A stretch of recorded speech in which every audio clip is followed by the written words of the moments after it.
Hello students, welcome to conceptual boys Vikas once again. आज हम लोग कुछ टर्म सीखने जा रहे हैं, जैसे सरकम सेंटर, इन सेंटर, सेंट्रॉयड, ऑर्थो सेंटर किसे कहते हैं। ठीक है, तो जिन लोगों को इन सारे टर्म में कन्फ्यूज़न रहता है आज वो क्लियर हो जाएगा। ठीक है, तो सबसे पहले हम लोग समझते हैं सरकम सेंटर किसे कहते हैं। तो देखो दोस्तों, अगर हम किसी ट्रायंगल के लिए सरकम सेंटर का बात करें तो कहते हैं किसी ट्रायंगल के, ठीक है, किसी ट्रायंगल के लिए जब हम सरकम सेंटर कैसे डिफाइन होता है, तो ये हमारा ट्रायंगल है, इसका सरकम सेंटर उस पॉइंट को कहेंगे जिस पॉइंट से एक सर्कल खींचे तो इसके तीनों जो शीर्ष है ए बी सी इसको टच करते हुए पास हो।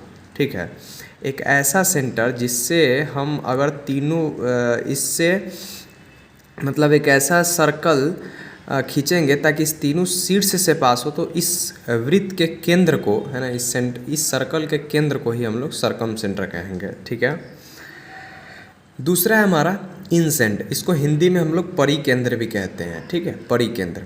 दूसरा है हमारा इन सेंटर। इन सेंटर किसे कहते हैं? तो किसी ट्रायंगल के इन सेंटर के लिए बात करें तो देखो, एक ऐसा बिंदु, है ना, एक ऐसा पॉइंट, किसी ट्रायंगल के अंदर एक ऐसा पॉइंट जिससे होकर एक ऐसा वृत्त खींचा जा सकता है जो इस तीनों भुजाओं को, त्रिभुज के तीनों भुजाओं को छुए, है ना, मतलब स्पर्श करे, है ना, टच करे, है ना, टेंजेंट हो। ठीक है, तो वो पॉइंट हमारा क्या कहलाता है? इन सेंटर।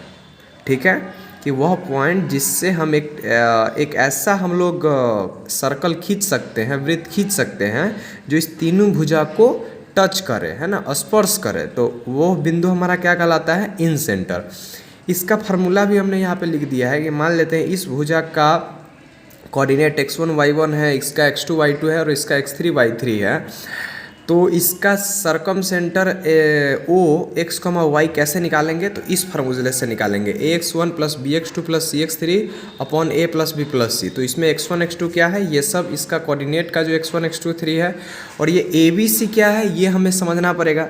ए बेसिकली स्टैंडर्ड होता है, एक स्टैंडर्ड रूल होता है जिससे हम लोग कैसे मानते हैं, जैसे ई हमारा ए पॉइंट है तो इसके सामने वाली जो भुजा होगी बी सी, उसके लंबाई को हम लोग स्मॉल ए कहेंगे, और उसी प्रकार बी, उसी प्रकार सी, और ये फार्मूला हम लोग पुट कर देंगे।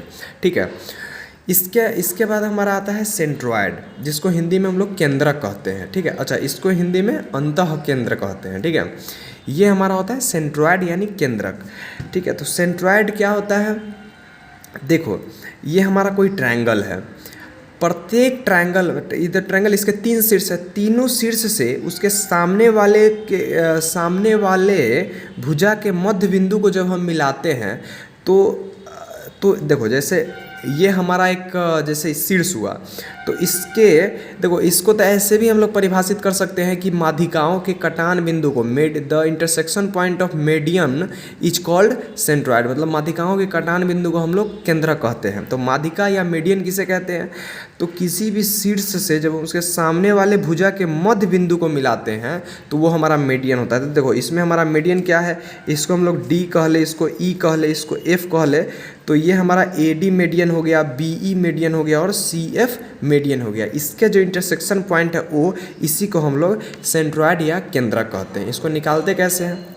तो मान लेते हैं ये पॉइंट का ये कोऑर्डिनेट उसी प्रकार x1 बी का x2 y2 और c का x3 y3 है, तो इसका जो सेंट्रॉयड डिफाइन होता है वो ऐसे होता है, x, y बराबर x1 plus x2 plus x3 by 3, y1 plus y2 plus y3 by 3। Okay, चौथा आता है हमारा लंब केंद्र यानी ऑर्थो सेंटर। ठीक है, तो ऑर्थो सेंटर क्या कहते हैं? तो उसी प्रकार यहाँ पे था कि मिडिल पॉइंट को मिलाना है, यहाँ पे सेम चीज़ किसी ट्रायंगल में जब हम लोग उसके शीर्ष से, उसके एज से साइड पर हम लोग परपेंडिकुलर डालते हैं, इस एज से इस साइड में परपेंडिकुलर, इस एज से इस साइड में परपेंडिकुलर, इस एज से इस साइड के परपेंडिकुलर, तो इसका जो इंटरसेक्शन पॉइंट होता है वही हमारा ऑर्थो सेंटर कहलाता है।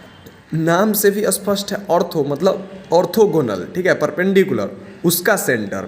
ठीक है बच्चों, तो ये हमारा इम्पोर्टेंट टर्म था जो हमें बहुत ज़्यादा कन्फ्यूज़न करता है। तो उम्मीद है आपको ये कॉन्सेप्ट समझ में आया होगा।